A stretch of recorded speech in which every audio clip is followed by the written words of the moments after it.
Let's talk about this now. Joining me to discuss, CNN legal analyst and former federal prosecutor Shan Wu, and Lynn Sweet, Washington bureau chief for the Chicago Sun-Times, and CNN analyst and former general counsel of the FEC, Larry Noble. Larry, let's talk first about the situation that Republicans find themselves in upstate New York.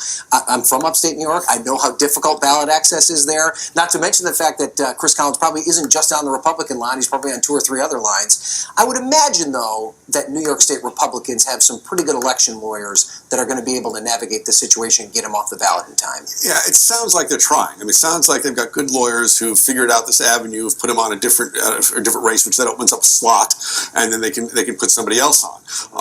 And I think that they very well may be able to do it. It still is a very messy situation for them. Right. They have a lot to explain, and they really want him to go away as fast as possible, and it's not going to be that fast of a process. Right. And Lynn, of course, regardless of what they can do legally, there's still a huge political issue that they're dealing with.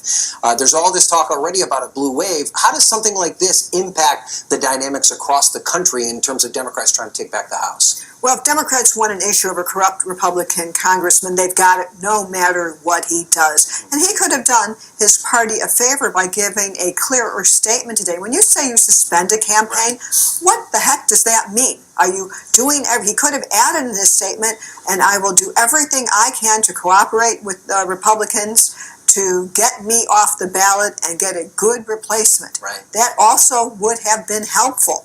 And he didn't do that. So when people send a blurry signal like that, it doesn't help the cause that he's trying to help, which is prevent a blue wave. Right. So let's see if he actually had the choice of resigning, which was even a stronger message. Now, it may be too late to have a special election, but he had steps he could take. He said he had to be there in his statement, to keep fighting the fight.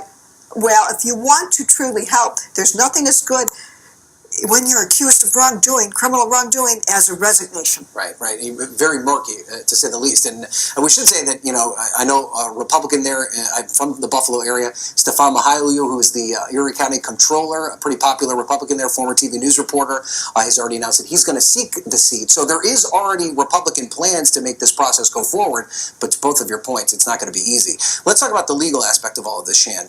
Collins facing extensive insider trading charges, up to 150 years in prison if convicted. I mean, what do we know about this case, and in particular his family's role in all of this? It seems like a very strong case, particularly I think the evidence about the phone calls that he's doing on the White House lawn are just terribly problematic for him. And, in these sorts of cases with family members involved, I would expect to see him cut a plea deal. I think had he faced this a little bit earlier, a lot of times in a situation like this, to avoid his family going down with him, he would have already resolved the matter. So I just can't imagine he's going to keep fighting this, while his son, I think the son's fiance, and the father of the fiance are all involved as well. Larry, the thing I find kind of shocking about all of this is, didn't we have a whole conversation about congressional insider trading laws? There was this explosive 60 Minutes report. We were supposed to end all of this. And in addition to the fact that Collins was obviously heavily vested in this, it seems as though every day we're learning of another member of Congress also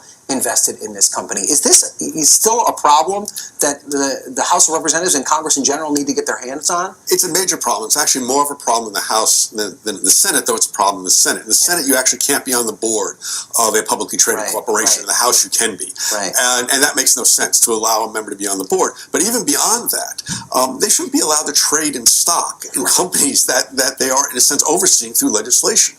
And this has actually been a problem with Collins for a while now. There have been issues with him in this stock for a while. And because it's an Australian stock, there's some twists and turns with this about the various laws that apply.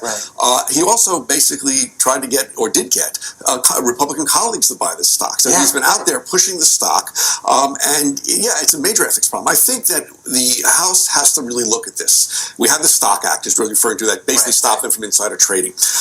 But Republicans have to look at this and ask whether it's really worth having members be able to individually trade stocks when almost everything they do can affect that stock. How do you say that a tax bill doesn't affect every stock in this country? And this is what the kind of problems they're going to have. And they should do something about it. Will they? We always say reform comes from scandal. Is this a big enough scandal? I think it really should be.